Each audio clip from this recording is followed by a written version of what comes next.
Halo,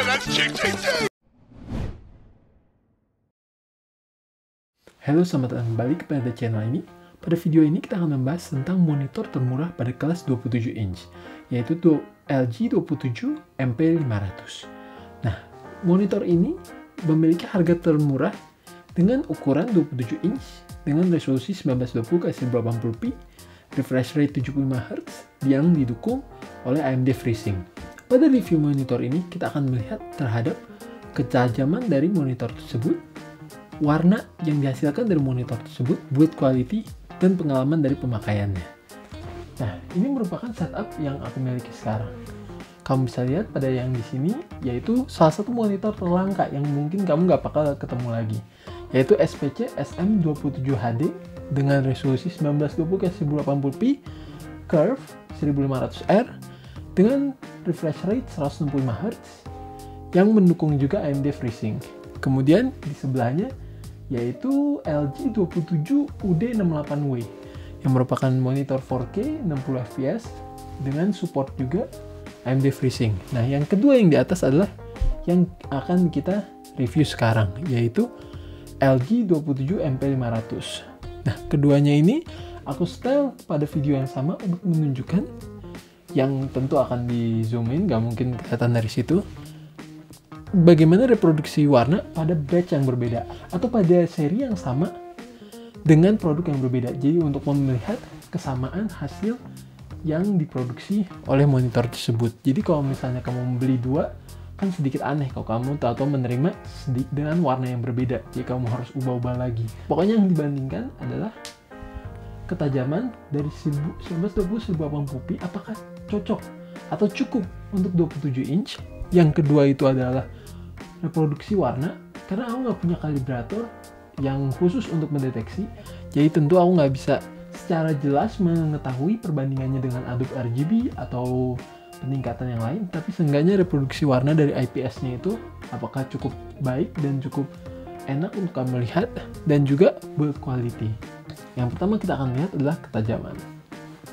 Ketajaman dari monitor ini sebenarnya pada 27 inch dengan 1080p itu, kalau kamu menggunakan ini dengan jarak yang cukup dekat, ini sebenarnya sedikit kurang. Karena kamu dengan jarak kurang lebih 30-40 cm, kamu udah bisa melihat sebenarnya pixel-pixelnya yang terpisah. Seenggaknya pemakaian yang aku lakukan. Yang kedua itu adalah dari refresh rate-nya. Kalau kamu membandingkan, oke ini 60Hz, ini 75Hz, apakah berasa atau enggak? Gak berasa sama sekali. Jadi kalau misalnya kamu datang dari 60Hz dan mengharapkan 75Hz itu sebagai upgrade, lebih baik kamu simpan aja yang 60Hz. Nah, tapi kalau misalnya kamu datang dari layar yang lebih kecil, lebih puas. Tapi kalau misalnya kamu dari layar 4K atau yang lain, tentu ini sangat berasa sebagai downgrade. Kemudian pada reproduksi warna. Pada reproduksi warna, ini aku bakal bandingkan kembali. Reproduksi warna yang dihasilkan 27 MP500 cukup baik dengan coverage NTSC 72% dengan warna khas banget IPS yang colorful. Dan juga warna yang dihasilkan dari kedua monitor cukup sama sehingga tidak diperlukan kalibrasi ulang. Kamu bisa lihat sendiri warnanya dan tentukan apakah ini cocok atau enggak dengan selera kamu. Yang ketiga itu adalah build quality-nya. Jadi kita akan membandingkan build quality-nya dari monitor-monitor lain. Dengan harga yang rendah, ya seenggaknya paling rendah untuk IPS 27 inch, ini build quality-nya itu ya plastik semua lah, plastik semua dengan plastik yang lumayan kokoh sebenarnya, dan juga untuk nipple control-nya itu lumayan baik, kurang lebih sama dengan yang 27 UD68. Untuk kesimpulan dari monitor ini sebenarnya ya tentu kalau misalnya kamu melakukan upgrade dari monitor yang lebih kecil seperti 22 inch 24 inch, ya ini lumayan berasa perbedaan ukurannya dan kamu mungkin lebih puas. Tapi tentu kalau misalnya kamu sebelumnya 1080p dan pindah ke sekarang 1080p, kamu bakal berasa kekurangan ketajamannya.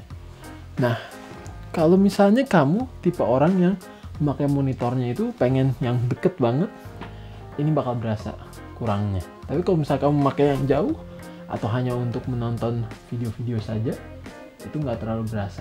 Dan juga reproduksi warna. Untuk reproduksi warna, sebenarnya ini lumayan bagus. Untuk build quality, Tentu ada kekurangannya dengan ya konstruksinya itu hanya plastik semua. Apalagi kalau kamu tekan dari atas gitu. Kalau misalnya kamu pengen memasang VESA, dari memasang VESA yang di belakang tuh, kalau misalnya pas kamu tekan untuk kamu kencengin, bautnya itu sedikit kayak berasa ringkih gitu. Kamu tekan dia ada mantul-mantul. Untuk kontrolnya cukup baik seperti LG sebelumnya. Jadi apakah ini worth it untuk kamu beli? Worth it dengan syarat-syarat. Kalau misalnya kamu dari monitor yang lebih kecil dan mengharapkan monitor yang lebih besar untuk lebih puas, ini cocok. Kamu pengen lebih tajam, nggak mungkin cocok. Kalau misalnya kamu pengen yang warnanya ngejreng, sangat cocok. Jadi aku rekomendasi ini untuk yang udah punya monitor lama buat nambah 27 inch atau yang kamu pengen menambah monitor kedua. Terima kasih telah menonton. Kalau kamu like, bisa like. Kalau kamu ada pertanyaan, tentu kamu tulis komentar. Kurang lebih, pasti aku jawab, cuman kurang lebih mungkin sehari. Subscribe, share. Terima kasih. See you next time.